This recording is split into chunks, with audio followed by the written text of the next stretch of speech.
Dining on a cruise brings up some of the biggest controversies, where new cruisers are worried about making mistakes, while seasoned cruisers have very strong opinions about everything, and many can never agree on the best way to do things. So let's go through some of these heated debates and look at both sides to help you decide what will work best for your next cruise. And if you love cruising as much as I do, then hit that subscribe button for more cruise tips. And by the way, let me know what side of these debates you're on. I do read all the comments on my videos, and I would love to see what you have to say. Tipping and gratuities are always a hot topic, but on cruise ships, it's even more complicated because of how the system is set up. So the question that people debate is, should you still tip your waiters extra if you prepaid those automatic gratuities that the cruise line charges you? And most of them do charge you nowadays. So in this argument, there are actually three different groups of people with different viewpoints.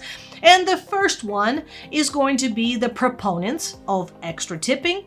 And those are the people say, yes, I understand that my gratuities are already paid, but I want to recognize outstanding staff directly. And so they tip extra for the wait staff, for the cabin steward, or anybody else that did something extra. And we actually do have to fall into that group. We leave our gratuities and then we always tip extra to the people that we really want to appreciate. Well, the opponents of the extra tipping are saying, if I already prepaid all the gratuities, that should cover all the tips for my service. And so many people in this camp do believe that cruise lines underpay staff and pocket part of the gratuities, but still they're saying they charged me, I already paid for it, I don't have to pay anything extra.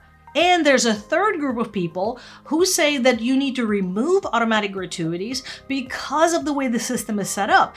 And the system basically has to do with the staff is going to get paid the same amount of money, and your automatic gratuities are just really subsidizing the cruise line and helps them not to have to pay as much. So they vote for removing the gratuities and then paying everybody in cash.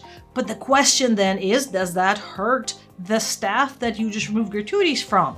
Or does it impact negatively the reviews if you remove the gratuities from those waiters? So what do you think? Do you just tip extra on top of those prepaid gratuities, which basically have become just another service fee? Or do you think the whole system just really needs to change? Whether you love them or hate them, the dress codes in dining rooms are a part of a cruise culture. And so the big question is, should the cruise lines enforce the dress code?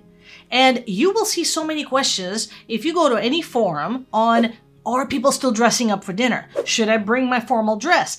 Newer cruisers have no clue what to wear, and I'm not surprised. It is a difficult question to figure out. So what you will see right away is, of course, that talks about how the dress code has relaxed, and that's absolutely true. Most people on mainstream cruise lines like Royal Caribbean, Norwegian, and so on, they don't wear tuxes and ball gowns to the dining room. Some people do actually, but most people will not. But at the same time, many people will still dress up, and especially they'll dress up for those elegant nights. And then the heated debate is, if it is called for the elegant night, what are about those people that come in flip-flops and cut-off shorts and ball caps? Does it bother you that they're wearing that? And should the cruise line enforce the dress codes that they recommend? So the proponents of the dress code say, well, it maintains the sense of tradition and luxury, and formal nights make the cruise feel special, kind of like a throwback to old school cruising. And then you have the opponents of the dress codes that say, well, it can be inconvenient, especially for people that want to travel casually, they don't want to dress up. And they also argue that the enforcement is inconsistent, so it's frustrating because they don't know what everybody's going to be wearing. Again, my personal opinion is we love dressing up, but I also do understand that people have different types of cruising styles. So what do you think about the formal nights or elegant nights? Do you think they're a great tradition that we carried from the past and we should continue them and cruise lines should try to enforce them? Or do you think it's just a relic of the past that just should go away? Dining on a cruise ship can feel like a showdown between the buffet and the dining room. But the question is, which one is better? Is the full-service, elegant, multi-course meal worth sacrificing the convenience and the variety of a quick buffet trip? Now, this is where the proponents of the dining room are saying that this is the opportunity to dress up, enjoy multi-course meals, and be waited on. And dinner really becomes an event, it's not just a meal.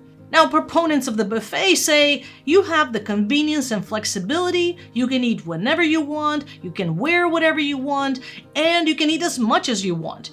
And with that in mind, it is also really good for families with kids or picky eaters, and you are able to avoid long waits or long dining times, so you can just get on and do the other activities on the ship.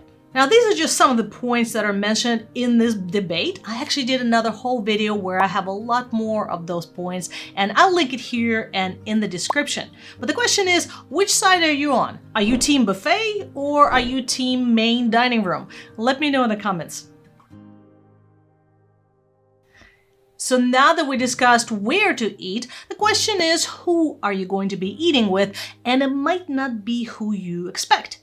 So picture this. You're sitting in the beautiful dining room with a bunch of complete strangers. Now, some people call this a recipe for awkward small talk, while others say it's the best part of their cruise. But is sitting with strangers really worth it? Or is it better to stick with your own group?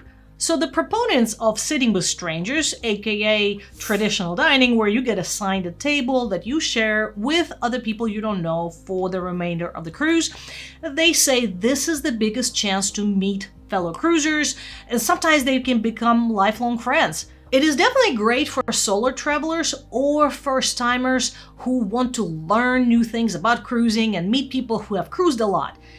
Of course, the opponents of sitting with strangers are the people who are more introverted and they find it uncomfortable, or people who don't want the risk of clashing personalities. And believe me, we've seen those by having just been on a cruise of people who are really vocal at the dinner table about things that maybe should not be discussed. It's just most people understand it's not kosher to discuss, but they do.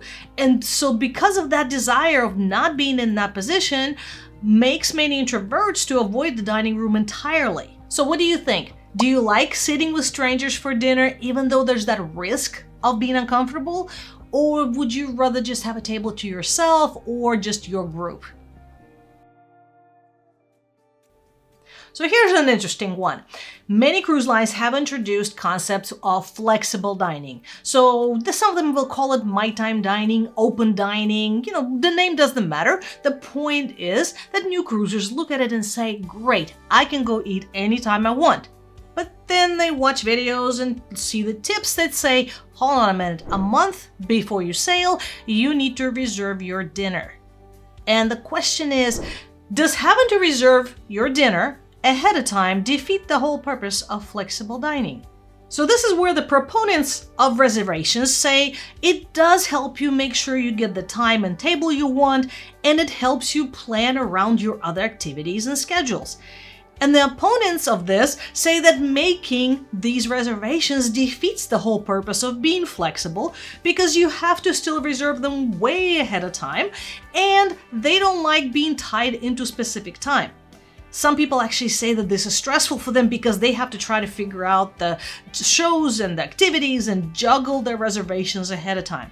So, with that in mind, they also understand that if they don't make reservations, they probably will have some lines to wait in to get to dinner at any good, reasonable time. So what do you think? Do you think the reservations ruin the flexibility of flexible dining, or are they just a necessary evil? So here's the next question. With all the amazing free food that is available on the ship, why would people pay for specialty dining? Is it really worth the price, or is it just a clever way for the cruise lines to make more money? The proponents of special dining will mention things like a unique and elevated experience and the variety that you have available, like steakhouses or Italian food or hibachi. And definitely specialty dining is perfect for celebrating special occasions.